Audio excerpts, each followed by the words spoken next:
And to the Positive Passionate Businesswoman Hello You interview series, where we get to know a little bit about you because you're a member of our huddle and everyone wants to know about what you're doing and how you help people and all that kind of stuff. So welcome and thanks for being here. Well, thank you for hosting me. Yay, I'm very happy. So the first question is, so as you know, we're going to do 15 questions in 15 minutes. Sometimes it does go a little bit over time, but that's okay. Everybody can sit back with a glass of wine or a cup of tea and just enjoy the show. So first question is, tell me something about yourself that others may be surprised to know about you.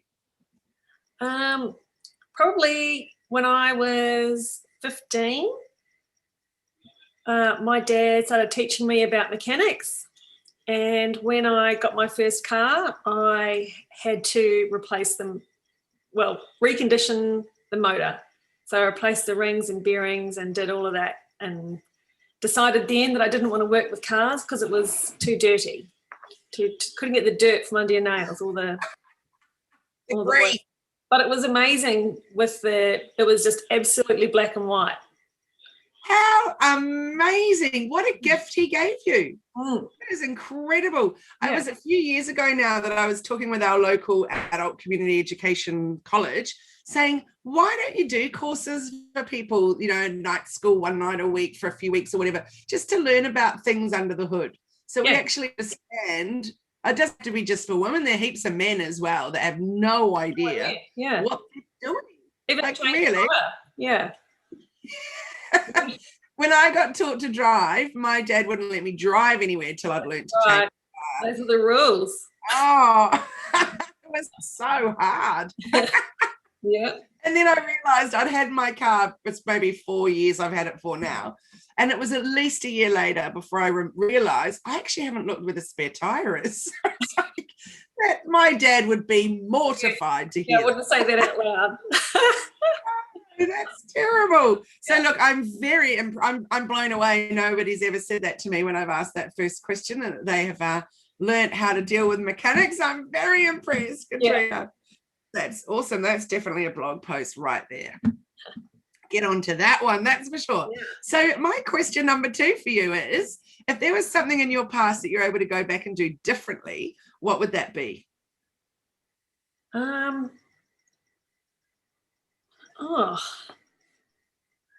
don't know. That's really hard. Because everything that I've done,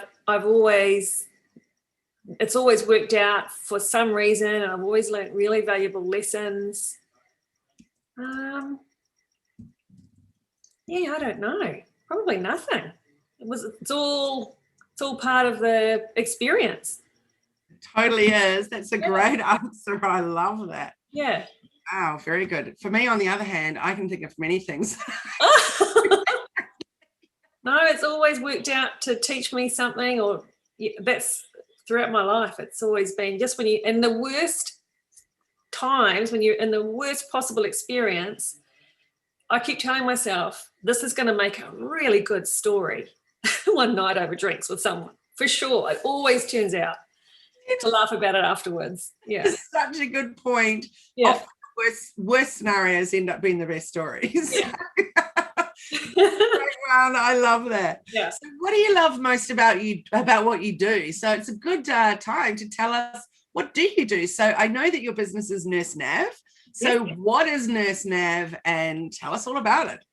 So Nurse Nav is a business where me as a registered nurse, I come and customize everything that you need throughout your health journey, whether it be just with your GP, with a hospital, with a specialist, or with the whole kit and caboodle of all your conditions. And I make sure that any gaps in your care, any areas where, things aren't quite coming up to par, people aren't listening to you, any pain points, I cover everything, and I can cover it for you or a family member. And I also do coaching, so I can help you move past areas where you get stuck. And the whole dream is to make you as healthy as you want to be and not have poor health get in your way of living your best life. Oh, that's so brilliant. I just love how you've said that. So I'm wondering, where and how do you work with people? So is it in Australia? Is it in just your particular area? Do you work online? How do you work it? At the moment, everything's online because of COVID. So all over the phone. And locally, I can do sort of home visits. So I live in Corlette, near Nelson Bay, in Newcastle, New South Wales. But I'm very able to help anyone, anywhere really, with the help of Zoom and Messenger and FaceTime, and telehealth has basically made it limitless as to who I can help and how. Yeah. Brilliant. I love it. Yeah. So what do you love least about what you do? I love the least part of this is the whole sitting at a computer doing all the back end stuff that supports your business, and the finances, coming up with ideas for marketing, sitting at a computer typing content. Although I love creating content and I love about the ability to share what I know, but having to choose what to choose with everything that is really hard. So I'm used to working within a really big team as well, so I miss working with colleagues in the same team. Yeah, that's a really big thing, isn't it? That is particularly for you in a hospital environment, that's just massive. And I'm sure that there's way more people even that you ever even see that are working within the same hospital or whatever.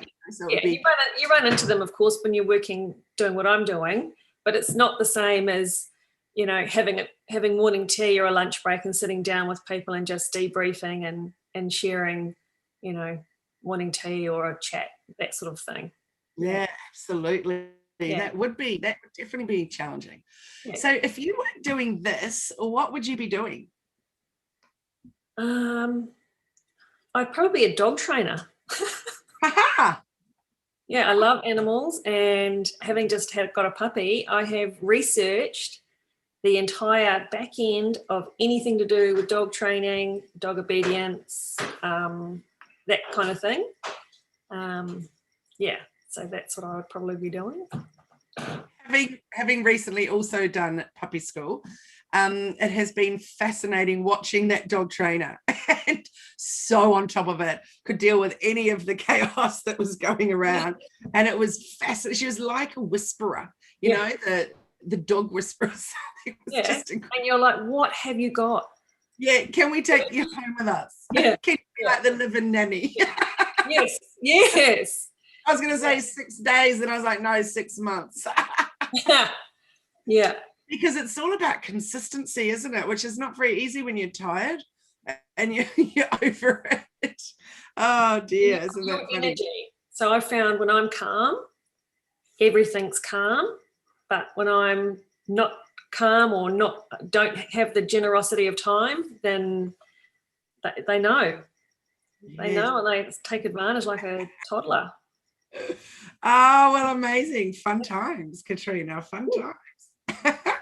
So what's been your biggest success in your working life? What are you most proud of in your work through your whole career?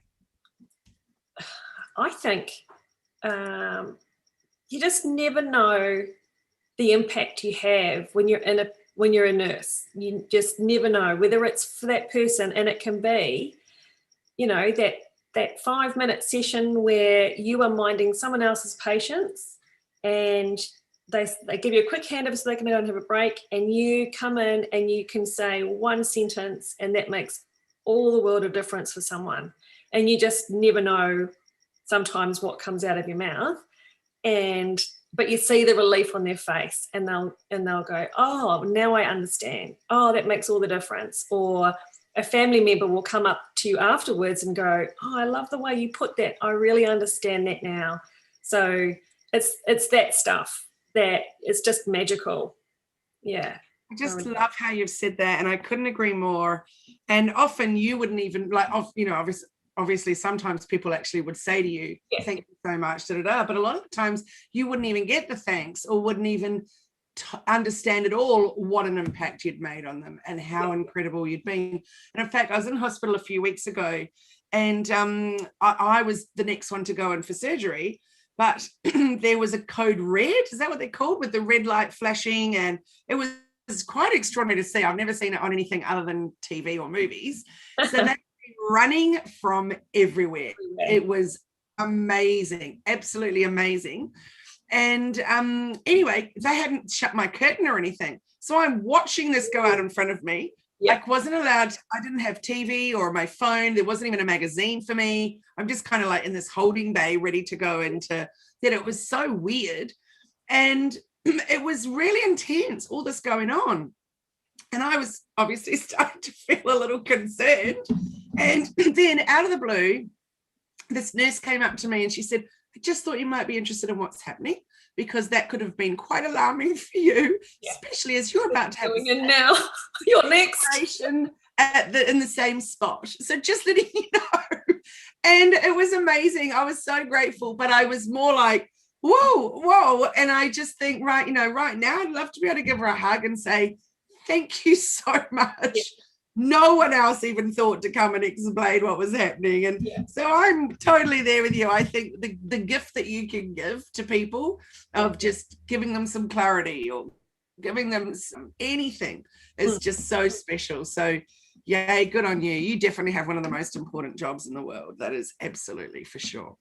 Thank you. So who are your dream clients in your new Nurse Nav business, and what type of jobs do you like doing the most within that? Well, anyone's a dream client, because the thing about healthcare is you just never know. We're all so unique, and so our whole experience is all unique. What we come with our values and our preferences and our concerns can be different for everyone. So the fact that no one is the same is, I love variety. So that really, I love that. And what was the other part of that question? What sort of part of the job do you like doing the most? I love really listening to someone and really getting what it is that they need. And it's like a puzzle. So getting what they need, getting to the point of the issue as well. So a lot of the time it's all up here and people aren't really sure. And then you drill down, and you can give someone this blank sheet of paper and make it as clear as clear. Okay, this is what we've talked about. Would you say that this is your main concern? And people go, yes, that's it. Finally, that's it. That is it. And so you can build from there, and immediately it's a click and people go, finally, okay, good. Someone understands me and we can work out a plan, and I feel so much better because I know where I'm going, where I need to go, and just have complete peace of mind that it's, the mess of the whole maze of everything has been sorted out, and the route now is really clear and doable, really achievable. So that's so right, isn't it? It's like just shining a light for them. That guiding the way or something like that, when you have some clarity around what to do, how to do it, and even if you can't fix the problem, but giving them a good strategy for how to handle it is what an incredible thing you're doing for people. I just, as I've said to you previously, if I had just met you 14 years ago when my husband had his accident, wow, what a different experience we could have had with that year-long hospital. I'd call it an adventure, because it's something fun. There you go. You have to share it with someone, because it's really isolating. Because it is a really unique experience and everyone's different and you're not the same as anyone else. And unless you're extremely extroverted, will you go out and seek other people who are having the same experience? And we're not individuals. We're all part of communities. So finding another community as well is really helpful. Absolutely. What I found in that experience of his year in hospital is that a lot of the doctors don't actually want you to question them. They don't want to, they just will tell you what it is. Often they don't even look you in the eye when they're telling you things, and then off they go, and you're just left there quite bewildered. And it can, you know, then you try and ask a nurse, but often they don't really know. They're not being told other than what they're being told. And it can be incredibly challenging. Yeah. Yeah, like I said, would have loved to have known you back then. So I can't wait to be reading your social posts and your blogs and stuff as time evolves, and just see the kind of people you've been able to help. It's going to be really wonderful to see that. So good on you. So what challenges do you see impacting your industry? So many challenges because of so many factors. So human beings, I think we're evolving and changing. The number one thing for us is what we're exposed to. So food and toxins and pollution and screens completely changing us as human beings. So we're getting, with all this technology, instead of getting better and healthy and living longer, we're living longer, but we're sicker. So there's that aspect. And because we're sicker, we've got more conditions. There's limited number of people like doctors, GPs, who can manage our entire conditions. And the hospitals are not getting any bigger. Specialists are specialising even more. No one wants to be a generalist. So you take one tablet for one thing and it upsets everything else in your body. People want to be cured now. They don't just want to be given a tablet to maintain symptoms, and they've got more information. So the internet of everything's giving everyone information about everything, and the placebo effect's not working so well anymore. So you used to go to the doctor, you get a tablet and you get better, and now that's not working. So there's that. And the way that healthcare has evolved, it's been organic. So it's been organic from a government funding point of view, but it's also been organic from the people working in it. So it's going off in different directions, and no one's having an overarching, this is how we should function.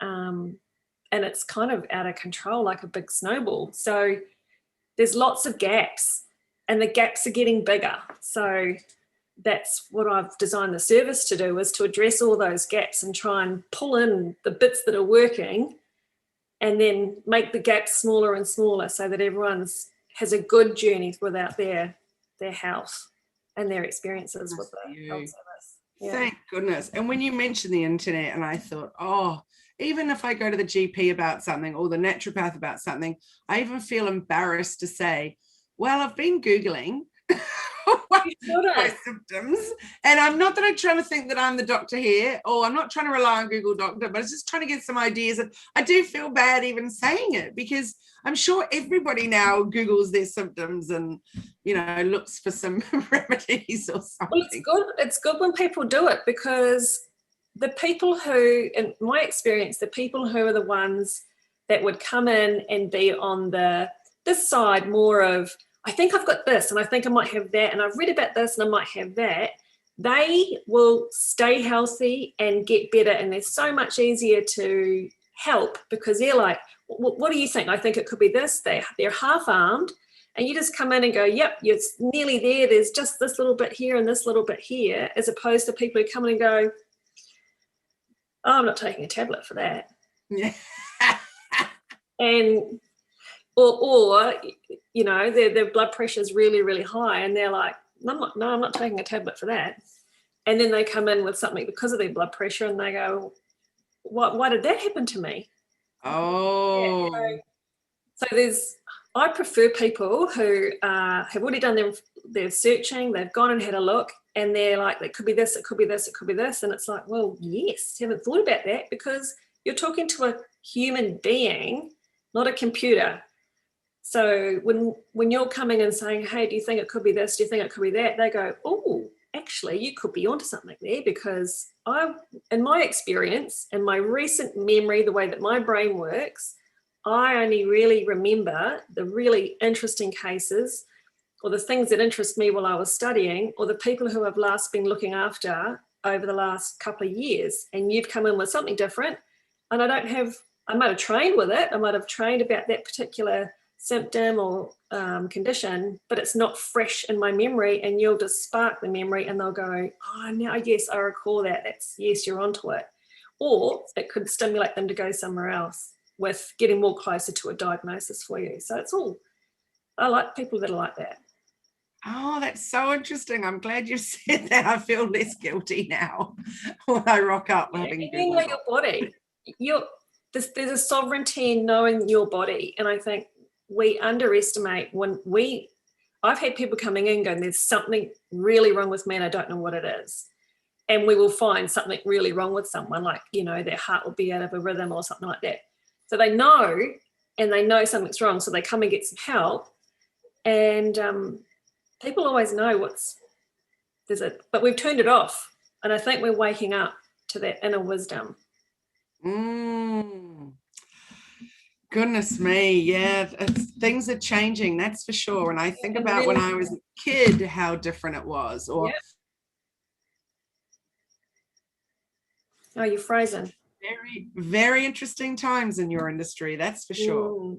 So what did you want to be when you grew up? Well, I wanted to be a mechanic first. Then I wanted to be an archaeologist. Then I wanted to be a hairdresser. Then I wanted to be a psychoanalyst. Then I wanted to be a psychologist. And then when I had my, at school when they do your, let's look at a career for you and look at all your likes and dislikes, and you do that big thing. And they came out at the end with me, and I was like, oh, am I going to go to university? What am I going to do? And she was like, I don't know. It wasn't a computer program. I don't know how they did it, but she was like, "Oh, you're going to be a milk vendor." What? What even is that? The milk. The milk used to be delivered in the trucks. Oh, you're frozen again.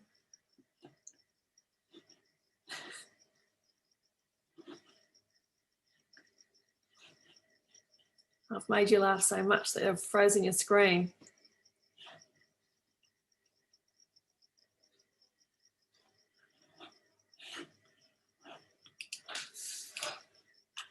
I'll type your message. You have frozen. Let's see. Oh, yeah, there you go.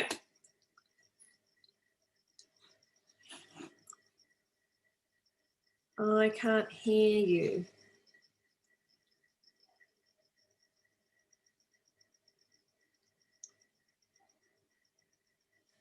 Oh, I can see you. I can't hear you.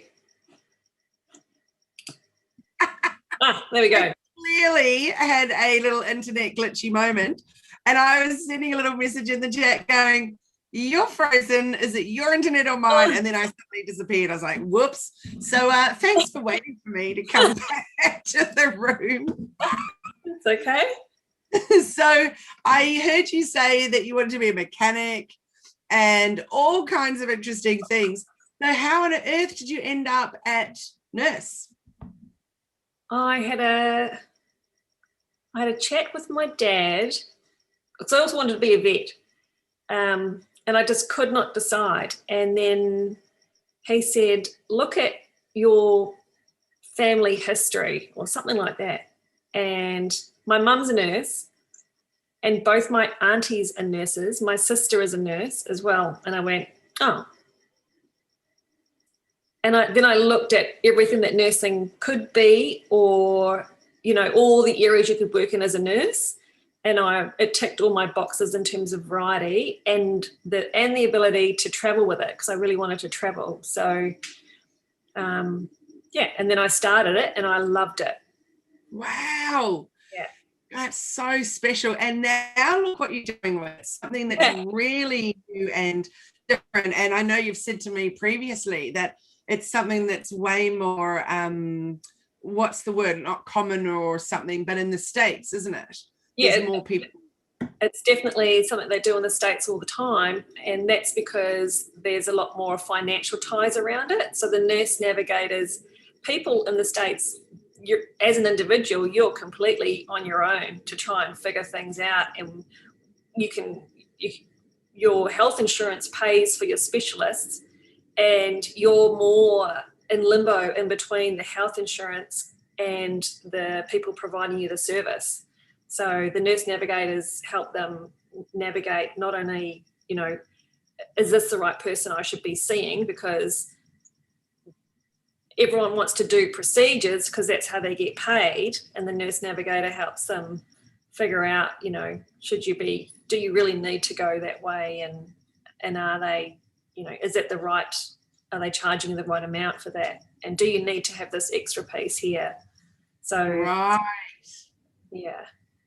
Wow, God, that's amazing. So amazing. Amazing that you're at the forefront of what you're doing here in Australia. Yes. Woohoo! Yeah. Amazing. So how funny is this? Alyssa has said in the chat, in the comments, Katrina handled it like a pro.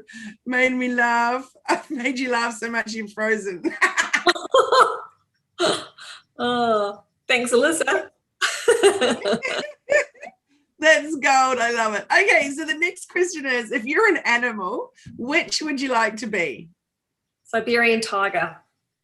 Oh, why? You were quick off the mark with that. What's behind that? I just love them. I just love the look of them. I love their markings are just so appealing to my visual spatial thing. I would just look at myself the whole time.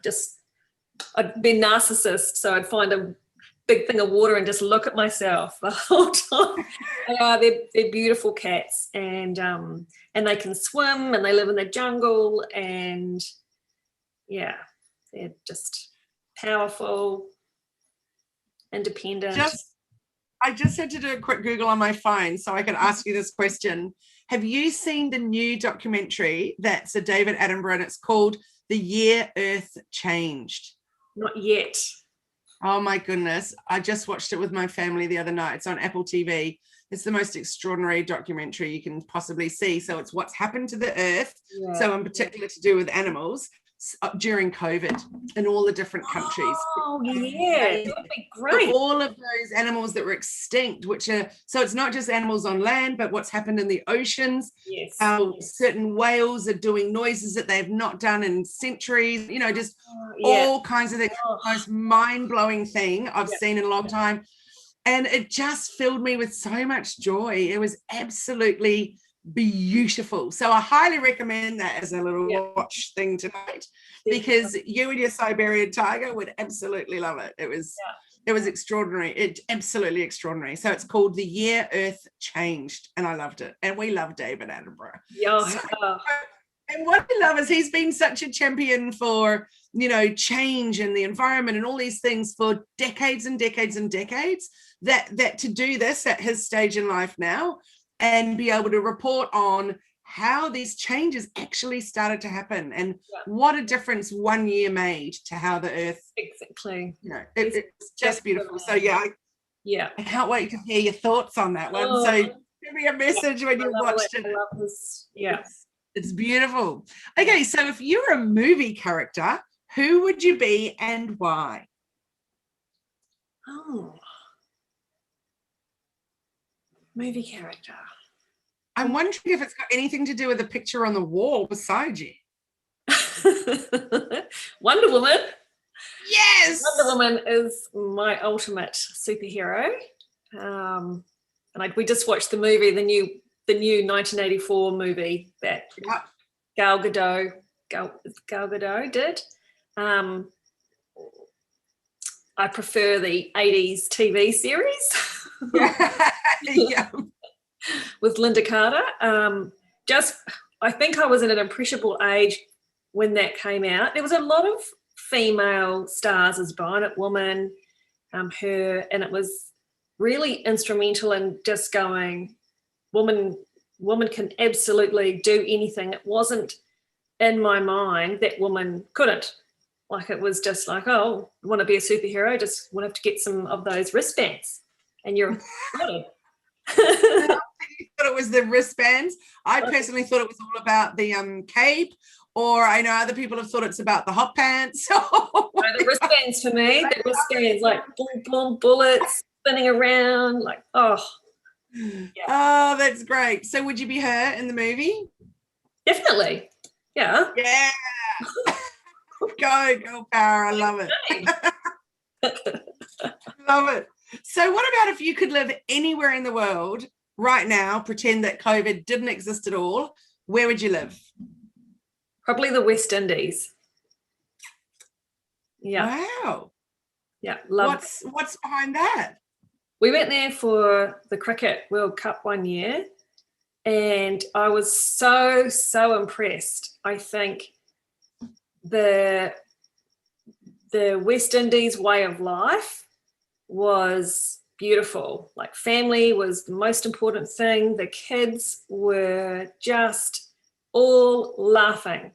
Everywhere you look, there'd be giggling kids, and, you know, and the parents were just as lovely, and yeah, just had such a beautiful feel. It was a laid back lifestyle as well. And I could just see myself living there. Amazing. Now I want to go away and do a bit of research on that. That's incredible. Thanks for sharing that. So we're up to question number 13. So what does being a positive and passionate woman in business mean to you? It means supporting other women to do what they need to do. I'm a huge supporter of anyone. I have been really all my life. If anyone needed support, I'd be there. So that is basically why I'm on the planet. And so it just fits into everything that I'm about. Being positive as well. Like I've always been positive and enthusiastic, and I've been the one who comes in and goes, all right, what are we doing? Let's get started, and turns things around. And I'm always focusing on what we can do better and what we can learn from our mistakes, and let's just get on with it. Brilliant. I love it. It was beautifully said. Thank you. So what are you most proud of in your life? So aside from your business life, like you and your personal life. In my personal life, I'm probably most proud of how I've taken on just trying to be the best version of myself. I'm always learning. I'm always trying to figure things out and decondition, you know, and trying to get back to my essential self. And I'm very open with people. So if people go, try this or try that, I'm like, oh, okay, I'll have a look at that. And then if it works, it doesn't. But I'm always, trying to improve myself and who I am for my family and my friends. Oh, I love that. That's so beautiful. So beautiful. So for our final question of the evening, what is one tip that you can share of how you stay positive when things are challenging? Probably my last tip. When the proverbial is hitting the fan, and it has a number of times, and in my life I can recall a lot of times where I've had to have a poker face, and inside I'm dying. And not just professionally, because human beings are just completely, you can't predict anything, professionally and privately. Like the worst times, always, when you look back on them, you can turn it into a really funny story, even though you're dying inside. So, yeah, always. Oh, I love it so much. That's fantastic. Yeah. Well, Katrina, thank you so much for sharing this little bit of time with me. And you've made me laugh. You've made me think. And I've really enjoyed it so much. And it is such a pleasure and a privilege to have you in the Positive Passionate Businesswoman huddle. It's just beautiful when I see you on our meetups, and I just love it. So thank you for being part of what we're doing. We're so glad that you're here with us. And for all of you watching, if you would like to connect with Katrina, all of her details are in the caption of this post, so you can touch base with her on Facebook and on LinkedIn, and obviously you must go and check out her new website, which has been a wonderful thing to watch evolve. So very exciting. So thanks, Katrina. I hope that people really understand now how amazing it's going to be able to connect with you and be navigated through the minefield that is the medical world out there. So awesome. I'm super amazed with what you're doing. I can't wait to see it all evolve, and thank you so much for being here with me. Well, thank you for your support and your enthusiasm and your fangirl. I really appreciate that, because every now and again I've been like, oh, is this going to work? So yeah, I've really appreciated that. And thank you for taking the opportunity to interview me. And this is my first ever time going live. So you've broken my live bubble. So thank you. Oh, I love that. It wasn't too hard, was it? No, it was easy. Oh, that's great. Well, thank you so much. Make sure you share it with your mum later. I will definitely share it. Yeah. She's my number one. It's always my favourite thing when I see my mum in the comments. I'm like, yeah. Oh, that's great. Well, thanks, Katrina. You have a wonderful night. It was great to see you. Thanks, Kylie. Good luck with the puppy. Thanks, everyone.